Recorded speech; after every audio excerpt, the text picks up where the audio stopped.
दोस्तों, आप लोग एक बात तो सुनी ही होगी आप लोगों ने कि जाकी रही भावना जैसी प्रभु मूरत देखी तिह तैसी।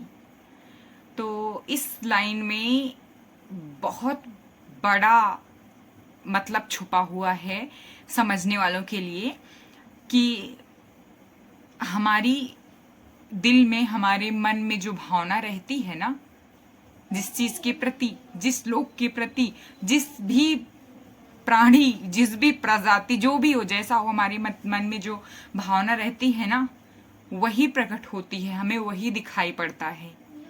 तो इस लाइन को हम गलत नहीं कह सकते कि जाकी रही भावना जैसी प्रभु मूरत देखी तिन तैसी।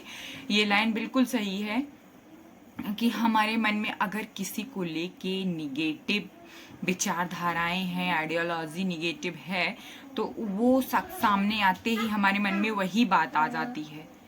और अगर हमें किसी को लेके पॉजिटिव विचारधारा हमारे दिमाग में चल रही है ना, तो वो जस्ट सामने हमारे शख्स जैसे ही आएगा ना, तुरंत तुरंत जो है हमें उसके प्रति अच्छी अच्छी बातें, अच्छी अच्छी सोच, अच्छे अच्छे तर्क आने लगते हैं। ये बिल्कुल, ये बात वहाँ के लिए ज़्यादा तर्क सिद्ध होती है कि जब शांति दूत बन के श्री कृष्ण जी गए थे, वहाँ भी लोगों ने भिन्न भिन्न रूप में देखा। और यहाँ के लिए भी होती है कि जब श्री कृष्ण जी पहली बार मथुरा गए बड़े होके 14 साल की उम्र में, वहाँ पर भी नगर में घूमने गए, जहाँ जहाँ भी कंस को काल दिखाई दे रहा है, स्त्रियों को जो बूढ़ी हो चुकी हैं उनको अपना पुत्र दिखाई पड़ रहा है, असीम मोह माया उत्पन्न हो रही है, जो लड़कियां हैं, युवतियां हैं,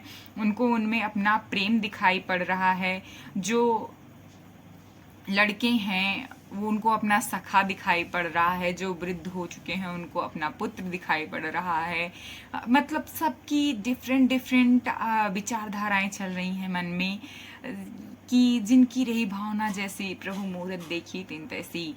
श्री कृष्ण जी अलग अलग रूपों में लोगों को दिखाई पड़ रहे हैं, कुछ को पुत्र के रूप में, कुछ को पिता के रूप में, कुछ को दोस्त के रूप में, कुछ को प्रेमी के रूप में, अलग अलग रूप उनका दिखाई दे रहा है। कंस को डायरेक्ट काल ही दिखाई पड़ रहे हैं। अभी और क्या कह सकते हैं, उनके लिए काल थे और उसने पहले से ही सोच के रखा था कि देवकी और वसुदेव का 8वां पुत्र मेरा काल होगा। और उसने ऑलरेडी 7 को खत्म कर दिया था।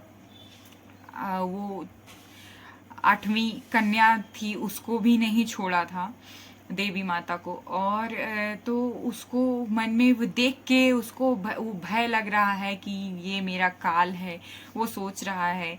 तो फिर ये बात आज भी सही है, कहीं ना कहीं अगर देखा जाए तो गलत नहीं हम इसको कह सकते। ये बात सिद्ध होती है कि आप जिस व्यक्ति के लिए मन में जो विचारधारा लेके चलेंगे, जो सोचते रहेंगे ना, अगला व्यक्ति भी आपके बारे में वैसे का वैसा ही सोचेगा।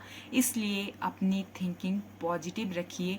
अगर आपने गलत नहीं देखा सुना है, किसी के बारे में गलत नहीं जानते हैं, सिर्फ और सिर्फ आइडियोलॉजी बना के रखी है, सोच के रखा है कि ये व्यक्ति गलत हो सकता है, ये व्यक्ति सही नहीं हो सकता है, तो वो आपको कहीं ना कहीं वैसा ही दिखने वाला है। तो ये थी मेरी आज की लाइन, आज का टॉपिक, लाइफ लेसन। जो भी करना है, जो भी सुनना है, जो भी कहना है, वो यही है कि जो मैं तर्क रखती हूँ, और मैं डेली छोटे छोटे तर्क, छोटी छोटी बातें अपनी रखती रहती हूँ आप लोगों के आगे। आप लोगों का भी उस पर रिएक्शन आना चाहिए। अगर मेरी वीडियो आप लोगों तक पहुंच रही है तो ये मेरे मन की बातें हैं, ये मेरा अनुभव है, ये कहीं ना कहीं मैं सोचती रहती हूँ और आप लोगों के बीच में रखती हूँ मैं भी अपनी बातें। जैसे कि पूरा दिन की थिंकिंग रहती है कि आज का टॉपिक क्या रहेगा, तो कुछ टॉपिक ऐसा दिमाग में आ जाता है और मैं उसको रख देती हूँ आप लोगों के सामने। आप लोगों को जैसा भी लगता हो आप लोग उसको बता सकते हैं। इसी के साथ मैं अपनी वाणी को विराम देती हूँ।